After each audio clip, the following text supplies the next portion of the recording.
CENTCOM ने जारी किया है वीडियो। ईरानी सैन्य ठिकानों पर हमले का वीडियो जारी किया गया है। ईरानी मिसाइल लॉन्चर को तबाह करती नजर आ रही है अमेरिकी सेना। ये देखिए आप, ईरान की मिसाइल पावर पर यह बड़ा हमला। और एक और बड़ी खबर, ईरान का इजराइल पर सबसे बड़ा हमला, क्योंकि ईरान ने खैबर शेखन मिसाइल दागी है। खैबर शेखन मिसाइल का इस्तेमाल किया गया है, जिसको लेकर ईरान की तरफ से धमकी भी दी जा रही थी और अब इससे जुड़ी तस्वीरें आपको दिखा रहे हैं। तो इजराइल में खासतौर पर तेल अवीव में हमले जारी।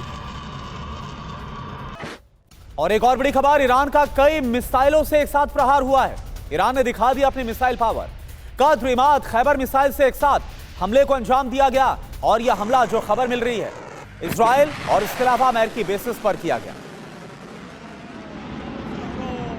और एक और बड़ी जानकारी, तेहरान में इंटरनेशनल एयरपोर्ट पर अटैक हुआ है। मेहराबाद एयरपोर्ट पर बोइंग विमान पर अटैक किया गया है। हमले से बोइंग 747 में भीषण आग लग गई है। तो इस हमले में बोइंग विमान में भीषण आग लगी, जिसकी तस्वीरें आपके सामने। ये देखिए कैसे विमान में आग लगती है, आग का गोला दिख रहा है और फिर भीषण आग की उठती लपटें भी तस्वीरों में नजर आ रही हैं।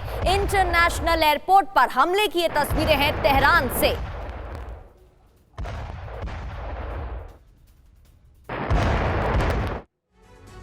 तो 60 साल पुराने विमान हवाई युद्ध आसान नहीं। दावा क्या है? हवाई युद्ध में ईरानी एयरफोर्स बहुत ज्यादा कमजोर साबित हो रही है।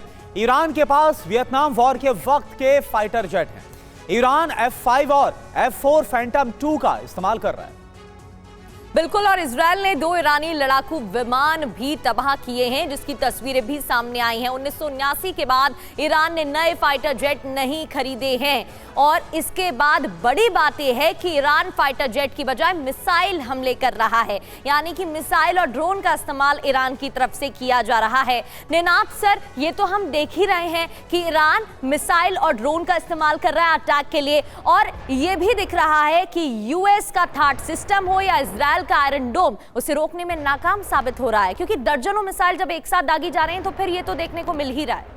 नहीं, मैं आपसे डिसएग्री करता हूं। 85% जो उनके अटैक हुए हैं वो इंटरसेप्ट हुए हैं। सिर्फ 12 से 17%, 15% पहुंचे हैं और एक्सप्लोड हुए हैं। और लेकिन सर, ऐसा लग रहा था कि शायद ईरान ये भी नहीं कर पाएगा, क्योंकि इस तरीके से एक इमेज बनाने की कोशिश की गई थी। देखिए, दहशत फैलाना और स्ट्रेटेजिक गेन में बहुत बड़ा फर्क होता है। अगर आप देखें इस एक हफ्ते में क्या क्या बदला है इस वॉर में, 3 चीजें मैं कहूंगा। पहला, जो रुख था ईरान का कि हम मिसाइल छोड़ेंगे, वो कम हुई हैं। पिछले एक हफ्ते में हर रोज हमने सोचा था कि ईरान की मिसाइल लॉन्चिंग कैपेसिटी बढ़ेगी, वो कम हुई है। और कम इसलिए हुई है कि मिसाइल ऐसा नहीं होता कि हाथ में उठाया और यूं फेंका। आपको लॉन्चर चाहिए होता है, कमांड एंड कंट्रोल चाहिए होता है, आपको टारगेटिंग चाहिए होता है। और ये क्योंकि उनका आसमान खुला हुआ है, इजराइल और अमेरिका डिग्रेड कर रहा है। तो अब एक हफ्ते में पहली बात यह बदली है कि ईरान की कैपेसिटी टू लॉन्च मिसाइल कम हुई है।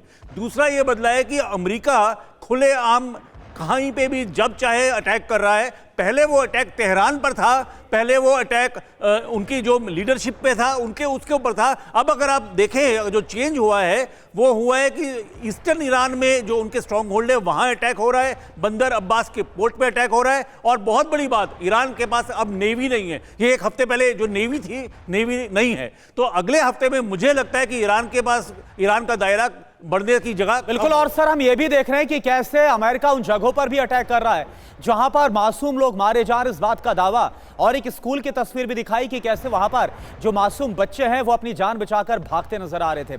एक और बड़ी खबर, तेल अवीव पर ईरान का मिसाइल से हमला। ईरानी हमले के बाद तेल अवीव में बड़े धमाके हुए। ईरानी हमले में धुआं धुआं हुआ है तेल अवीव। ये देखिए,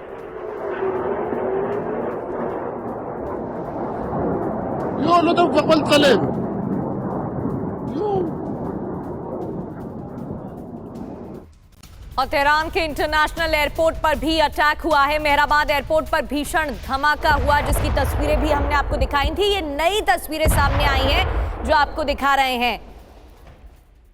मेहराबाद एयरपोर्ट पर भीषण धमाके की ये तस्वीरें देखिए, कैसे एक के बाद एक धमाके और आवाज भी सुनी जा सकती है।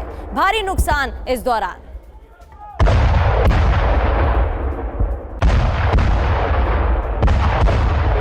और एक और बड़ी खबर, यूएसएस जेराल्ड फोर्ड की मिडिल ईस्ट में एंट्री हो गई है। युद्धपोत जेराल्ड फोर्ड ने स्वेज नहर को पार किया है। पेंटागन ने यूएसएस जेराल्ड फोर्ड की तस्वीर को जारी किया है। स्वेज नहर से गुजरता हुआ नजर आ रहा है जेराल्ड फोर्ड। तो अभी इससे पहले हमने आपको दिखा कि किस तरह से अमेरिकन युद्धपोत जॉर्ज बुश को भी रवाना कर दिया है डिप्लॉय करने के लिए, और दूसरी तरफ अब जेराल्ड फोर्ड भी मूव करता हुआ नजर आ रहा है ईरान की तरफ।